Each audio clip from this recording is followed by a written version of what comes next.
अस्सलामुअलैकुम, मैं हूं कलीमुल्ला। आज हम बात करेंगे टर्की में पल्सेस यानी दालों का कारोबार कैसे किया जा सकता है। इसका तरीकाकार क्या है। हमारे साथ हैं अली अकबर साहब। अस्सलाम वालेकुम सर, क्या हाल है। वालेकुम अस्सलाम कलीमुल्लाह। मैं ठीक हूँ, आपका क्या हाल है? अल्हम्दुलिल्लाह सर, मैं ठीक हूँ। सर आप हमें बताएं कि टर्की में पल्सेस यानी दालों का कारोबार कैसे किया जा सकता है, इसका पोटेंशियल क्या है। जी कलीमुल्लाह, आप ये देखें कि टर्की के अंदर जो हम जिसे रेड लेंटिल बोलते हैं, जी सर। मसूर की दाल, जी सर। या फिर हम ग्राम की बात करते हैं, या चिक पी या ग्राम या चना जिसको हम कहते हैं वाइट चना। तो ये टर्की के अंदर 44% जो है, ये जो टोटल प्रोडक्शन है उसकी, वो चना है। और उसमें 33% जो है वो आ जाता है रेड मसूर की दाल या रेड लेंटिल जिसको बोला जाता है।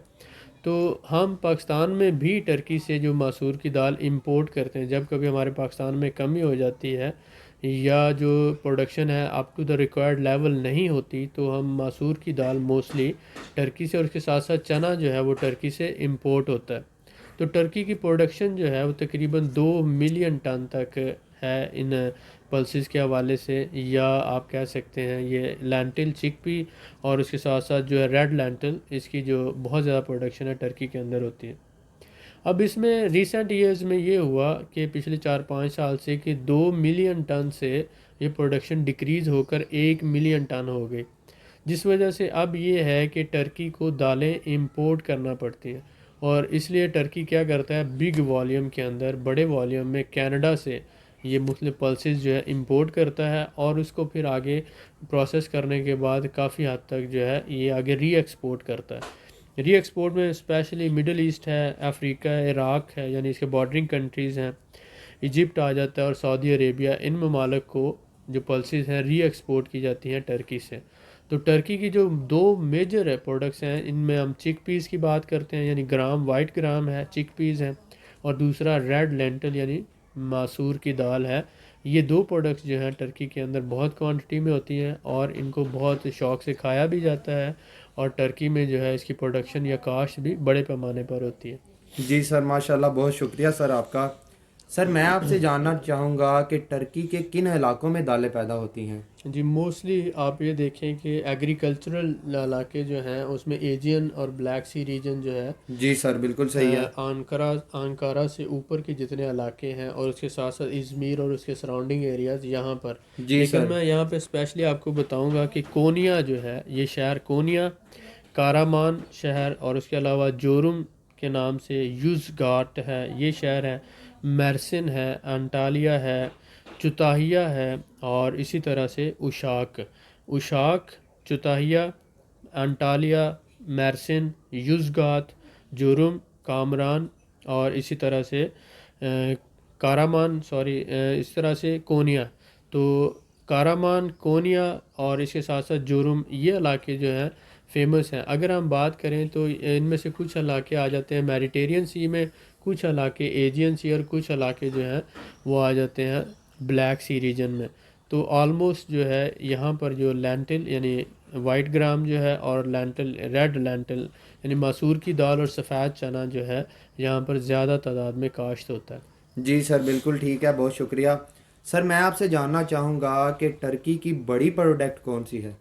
जी, बड़ी प्रोडक्ट्स में हमने देखा कि पल्सेस में जो उनका आ जाता है ग्राम वाइट ग्राम यानी सफ़ेद चना जो है, सफ़ेद चना, जी ये सर। तकरीबन टर्की की टोटल प्रोडक्शन का 44% जो है जी ये आ सर। जाता है। और इसी तरह से दूसरी बड़ी प्रोडक्ट जो है मसूर की दाल, यानी रेड, यानी जिसको हम कहते हैं सुर्ख मसूर की दाल, सुर्ख मसूर की दाल, ये जी जी सर। ये जो है ये तकरीबन 33% है।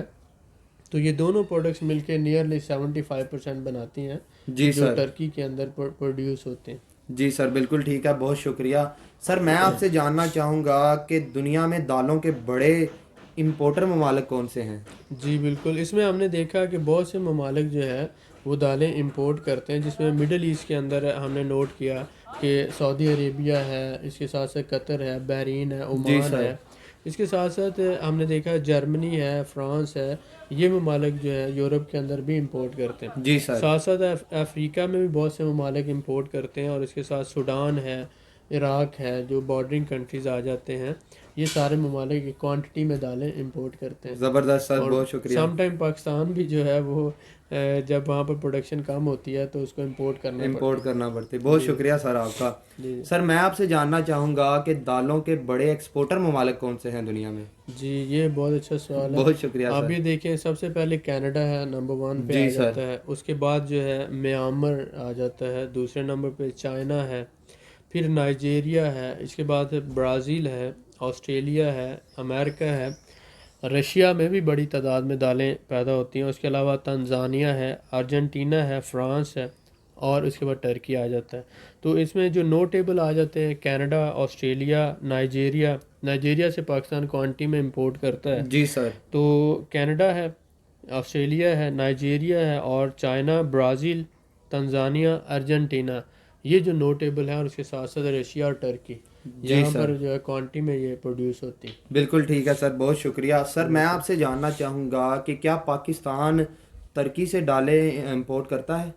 जी, जैसे मैंने बताया कि पाकिस्तान जो है वो समटाइम वाइट चने जो है आला क्वालिटी के वो टर्की से आते हैं। जी और सर। उसके साथ साथ मसूर की दाल जो है वो टर्की से आती है, क्योंकि टर्की में ये दोनों चीज़ें बहुत ज़्यादा क्वांटिटी में पैदा होती हैं। तो इसलिए जो हमारे भाई टर्की में रह रहे हैं, वो मसूर की दाल और चने पाकिस्तान एक्सपोर्ट कर सकते हैं, और इसी तरह से पाकिस्तान से बासमती चावल इंपोर्ट कर सकते हैं, और टर्की में एक अच्छा सिस्टम बनाकर वो अपना बिजनेस कर सकते हैं। बिल्कुल ठीक है सर, बहुत शुक्रिया सर आपका। ये मज़ीद मालूमात के लिए हमारे चैनल को सब्सक्राइब करें, वीडियो को लाइक करें और शेयर करें, बेल आइकन को ज़रूर प्रेस करें ताकि हमारी अगली वीडियो आपको मिल सके। अल्लाह हाफिज़।